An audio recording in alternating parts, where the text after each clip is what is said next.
Thurm's got a little bit of seasonal depression now that the season's over. It's over? And the weather's crummy, as is typically the case here in January. But thanks for coming in, Thurm. Appreciate it. Anytime, guys. Did you listen to any of Brandon Beane or Shawn McDermott earlier this week? Did you hear anything? Or no, were you just still in mourning? Yeah, still. Nah, I was over it after the game. Oh, you were over it. Okay. I was over it after the game. Yeah, I've been kind of, I've been kind of depressed. I mean, really. I mean, I don't know if one of my good friends, Micah Hyde, is going to come back. Probably not. Jordan Poyer. You know, those were my two guys, and I've always talked about those two guys on this show since they got here.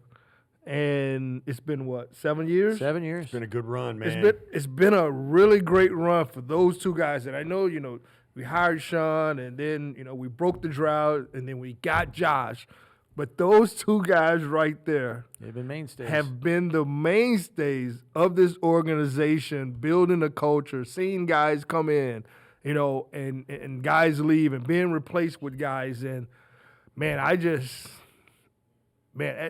I've actually been thinking about those two. Yeah. Really. I really have. Yeah. Because over the years, you don't know how you're going to come into a relationship with two guys that are new to Buffalo.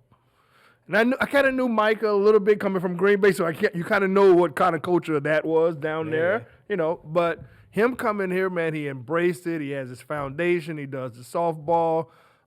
Jordan Poyer has a golf tournament now. And, a couple of years ago, probably one of the hardest decisions he ever made was coming out and talk about this alcohol. Yeah. I mean, this has been a lot.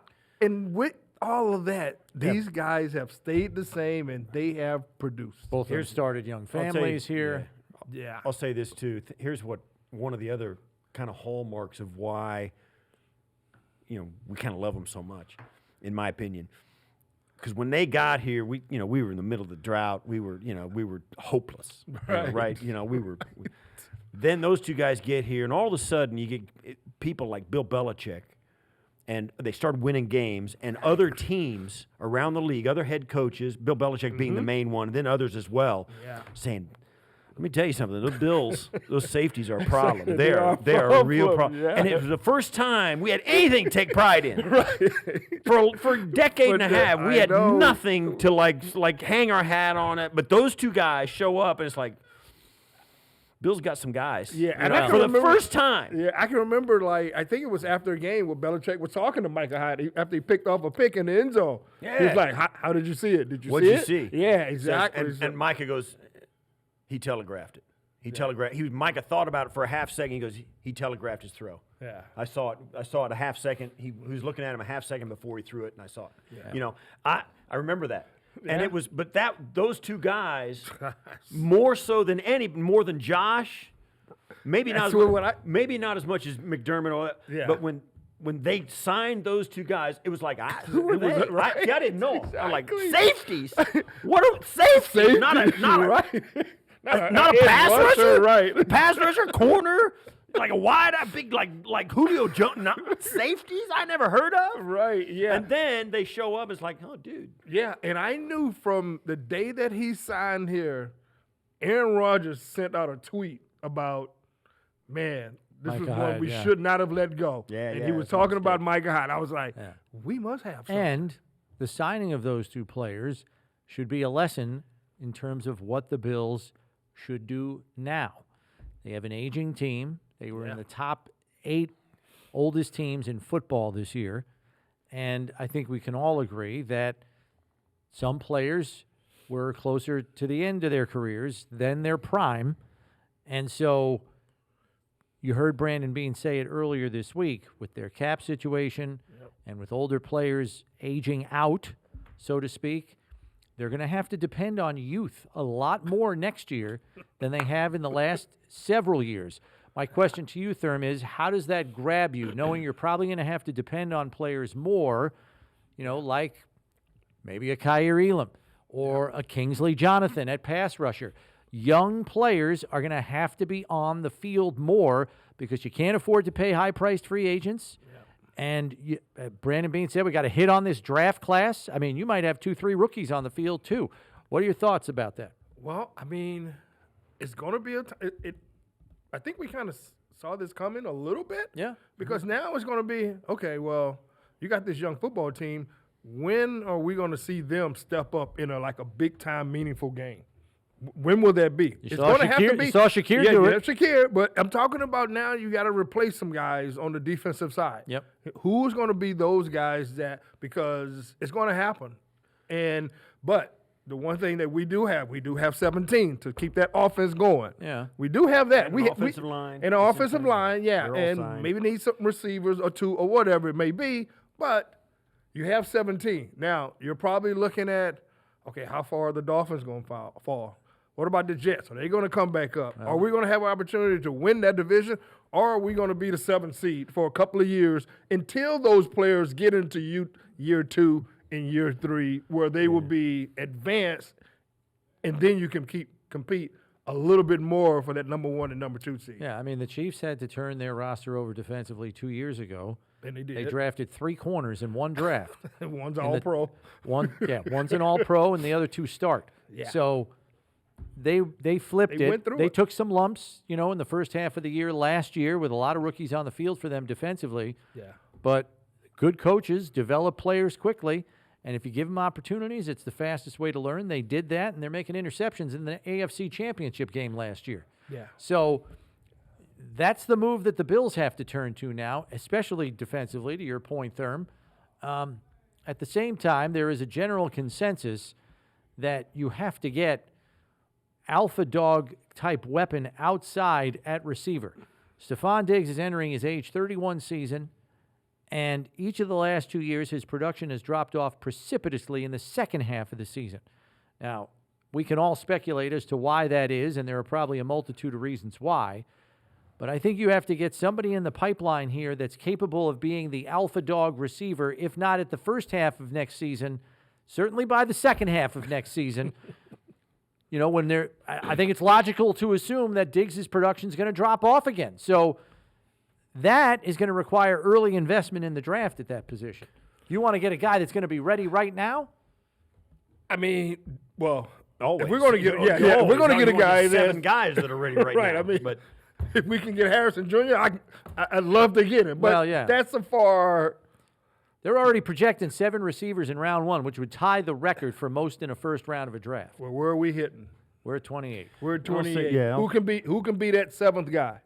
right. Who can be that 6th guy? Because Yeah. it's 28th. Yeah. So do you take a We chance? also have a GM that likes to move up. Let's not forget Yeah, that. he does like Go to back. move. Go back in time. So you get drafted like the second pick of the second round, right? Second pick. of the 7th second- pick. 7th pick of the second round. Yeah. Okay. We pick you. You don't sit around on the bench your rookie season. No, I played. And I said this too, and I was, as a young player for me, I was in Houston at the time. We were talking about this earlier in the show. Just let me on the field. Just give me a chance to do it. And it's a fun thing to think about, these Yeah. guys coming in and being that. But also, Brownie's right. We just got off a season that was, it seemed like it was, from this end, it seemed like it was 9 years long this season, right? I mean, it was like we were 6-6, and like, oh my God, It's a heavy lift. Right. Yeah. It seems easy for us to sit here and say, listen, the guy you start as a rookie wide receiver in week 1 is going to be a completely different guy week 16, 17, 18. Speak to that, as you are a guy who played like day 1, snap 1, you're getting the ball. Yeah. Well, I knew coming in, like, I wasn't the focal point. I could actually help this team because Jim was the guy. Jim was the guy, and Andre was the guy. And even though They at that didn't time need you to be the guy. Yeah, they didn't need me to be the guy, just in certain plays or certain situations. But it was Jim, and really at that point, it was probably our offensive line. Even back in 1988, they were probably the strongest point. So I'm looking at Jim, Bruce, Andre, Task. I'm like, I just got to fit in and kind of do my job. But then the following year, Rob Riddick got hurt during the preseason, and they were like, well, you're the pass catching guy, so now I'm it now, right? But you're like, you know what?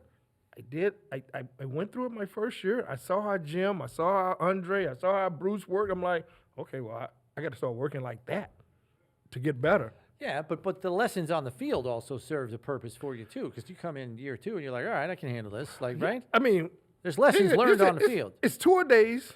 You're going against Cornelius and Darryl. You better get better. You better get better. And I think with the way the collective bargaining agreement is set up right now, those days are over with as far as hitting and 2 days and all that. And Right.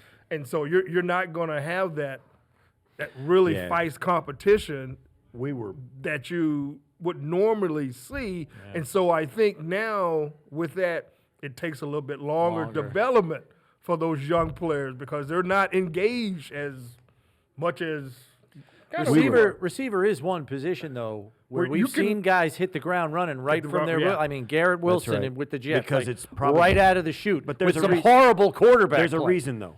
There's a reason for that because the wide receiver spot is probably the least physical player on the team, on either team.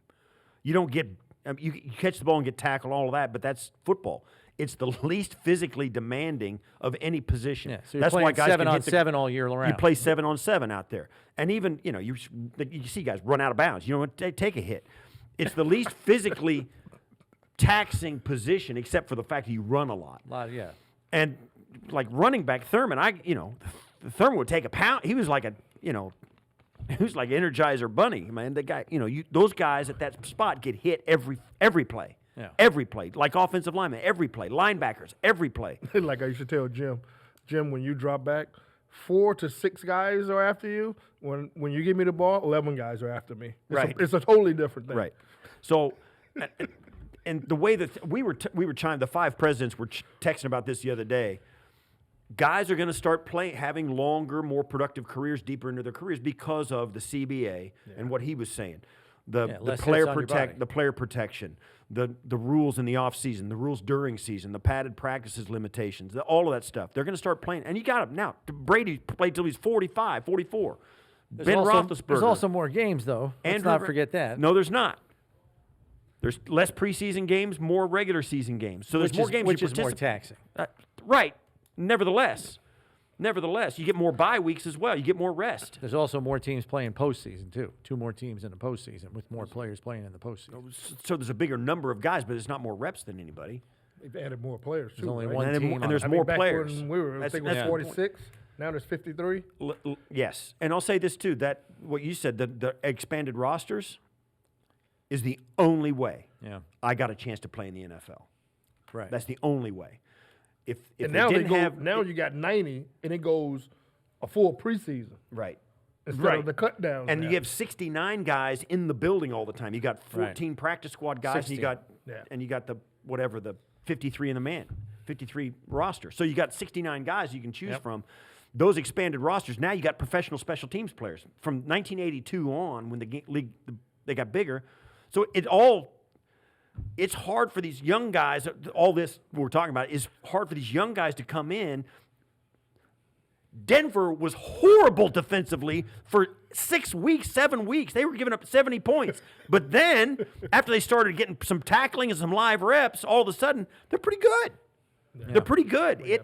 Those live reps in a game are the only way you can develop at some of these positions. Not wide receiver, but some of these positions, So with that in mind, draft a wide receiver early, knowing you have a better chance of getting that guy on the field sooner rather than later. Yeah, I mean, you get what I'm saying. Those guys out there, they run. They're blocking like this. I think everybody know, we might not have Gabe. I want the offense that had. Diggs had over 100 catches. Beasley had over 100 catches. You got to get back to the high-flying football. That's what I want to see. Yeah, well, that's how you maximize Josh. That's how you exactly. And so I was just thinking about this Kansas City game and Spagnuolo, right? Defensive coordinator. Mm-hmm. He wasn't even rushing Josh. You see his 2 defensive tackles just standing there? Just standing there. Nothing. And everything was within 14 to 15 yards. Yeah. You can say all you want to about the deep throws that may have been caught or may not have been caught. Should have been caught. But they haven't hit on a deep throw in 8 weeks. Yeah. And I would say it was a catchable football. But it wasn't where Josh would normally throw the football. Which one are we talking about? Talking about Diggs. Well, that one went 63 yards in the air. So, And dude, and we've seen him throw the ball like that before, and it's been on a dime. yeah, And it's been on a dime. it hit him in the hands. Hey, well, You got to catch it. I mean, I get it. It's a tough catch. Man, I'll tell you. wait a minute. I mean, Okay, it feels like but it's coming out of the sky when it's 63 yards. I'll give you that. Even but, with that, we still had an opportunity to win the game. yeah. So forget the catch. Forget the non-catch Well, there or was whatever. two other drops. But we still had an opportunity to win Yeah. the game. And you, I can go on, but I'm not. Longest play of the because game for the Bills was 18 yards, and Yeah. it was a Josh Allen scramble. He had two of the longest plays from scrimmage on scrambles, 18 and 12 I know. yards. Hey, listen, I don't care what it was going to look like. I mean, I get it. They still had a chance to win it, and you got to take those chances. And that's it. And, Yeah. and that's and, to be. and you got to take. And you don't have to snap off a 98-yard bomb to win a game. No, but I'd the rather point be- I'm I'd trying to rather make be- is you have to at least have that element in your offense. I get it, Brownie, but listen, even if you don't hit it, they still got to defend it. And that's what they're going to defend that, whether you hit it or not. So everything else becomes open if they've got that covered because they know you will throw it. Now, you think those guys are out there going, man, I knew we had that. They're going, I'm glad he dropped that. That's what they're saying. And it was still 8 minutes ago in that play, when that play happened. First and It was 10 still- from the 20. Yeah, exactly. And we should be talking about the last two plays before the missed field goal than anything.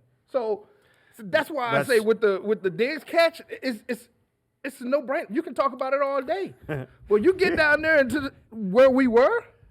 Come on, man. We got to run better plays than that. We're totally Josh off. should have been Josh. And I want this team to win better than anybody. I mean, I want them to. Yeah. I want them to win. I want to hug Shawn McDermott and Terry and the whole family and say, thank you. Well, Thank you.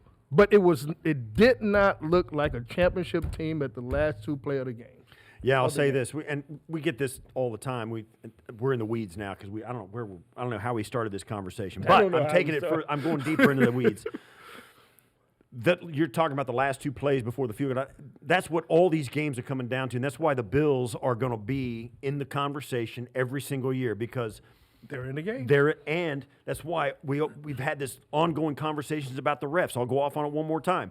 The reason everybody's upset about the officials is because you got all these games coming down to 3 points with a field goal or a missed 2-point conversion. They're not or blowouts. a lack of two guys on Detroit not reporting the right way and the official not do. It comes down to like one play in these games. One. And so whoever's involved in it gets blamed or credit or whatever. And that's it. So you can go to the last two plays of this game when Josh should hit Diggs on the underneath instead of trying to, or just tuck it and run and get it yourself. I'm just going to say all that stuff. Everybody's talking about this underneath route, and yes, Diggs is open. They got three guys across the field at the sticks. Three defenders. Go back and look I at get it. Okay. And that's the thing, make too. one miss you. That's what coach used to tell me all I that. know. Make one miss you. And it's still 3rd down and 4. So anyway, still there. even if he gets it, okay, it's 1st and 10 on the what? On the 19. Yeah. Okay. Well, he still ain't scored. There's a lot of football to play, and I mean, these two teams, it ain't over until it's double zeros and Pat Mahomes has thrown his helmet. Then it's over. You think we're upset and mad now? Let Kansas City beat Baltimore this weekend. See how upset we'll be. Yeah. Yeah. I'll say this. Yeah. I don't want to say I've done. Yeah. I mean, it's the way it's going to be. Yeah. That's the world we live in. We are going to be. If we don't win it, we're going to be this close for the foreseeable future. Yeah. That's where they're at. And right now, we're just this close. And it's entirely frustrating. We're like, we're pulling our hair. right I'm there. pulling my Brownie's. I don't have any Brownie's left. rubbing Yeah. his head. Yeah. And you We're too. this close. We're this close, and we're going to this close. stay. We're going to stay this close until we get that much further. Until that youth that we talked about gets a little bit older, which That's will where be we're in gonna 2 or be. 3 years. Or That's where maybe we're we gonna might be pleasantly surprised by that youth. I'll say this. Yeah, Because maybe. there's one thing about youth. They don't know any better. They can surprise you. There's no reason to be. What's the pressure? And I think this is the I'm a best rookie. when place. you're young and unproven. This is not a bad place to be right now, since the season's over and all that. Right now, as a Bills fan, because I haven't thought about it in these terms until this conversation. we're going to be this close for as far as the eye can see. Oh, absolutely. And we're going to be back. We may be back here next year after the 3-point loss to the Kansas City Chiefs in our building. We may be here again. But I'll tell you what. We're going to be here. We're going to have the bat in our hands looking at the pitch. Yeah. Right? So we're not going anywhere. No, we're not. I don't care about young wide receivers, drafting defensive line. Probably we're going to be right there. Yeah. I mean, look, they've been looking at players since training camp, scouting players in college or whatever. And, they probably knew that this day was coming. So they've already done their homework. They're going to go down to the Senior Bowl and scout guys down there. So, I mean, it's no surprise about what we're talking about or what we need or whatever. Yeah, they already know. Yeah. They already know what we need and what we need to do. So, hey, look, it's probably the most pressure I would probably say, what Brandon Beane and his scouting staff have on this. Said we have to hit on this draft. He said you got to hit on it every year, but especially this year because he knows that those they're guys going to be a little see the field. handcuffed Yeah. in the free agency because the cap situation is cost I'll prohibitive. say this too: there's going to be plenty of good football players out there to choose from, and there's going to have a lot of reasons to want to be here in this building. McDermott, Shawn, Josh Allen. Yeah. If I'm a wide receiver, I want to come here. Yeah, right. Yeah, there's going to be a lot of guys that are looking like, I'd like to go because they see what we see, and the Bills going to be right there. And if you want to go to a team that is absolutely going to be in the conversation at the end of it, this is where you're going to be. Orchard Park, baby. Thurman, thanks for coming in as always. We appreciate you stopping by. Enjoy the off season. I'm trying to. It's apparently exhausted already. I'm exhausted. Put your feet up and buy you an ottoman and a recliner or something here. I can't do it. I can't do it. That's Thurman Thomas, the Hall of Famer, joining us here in studio.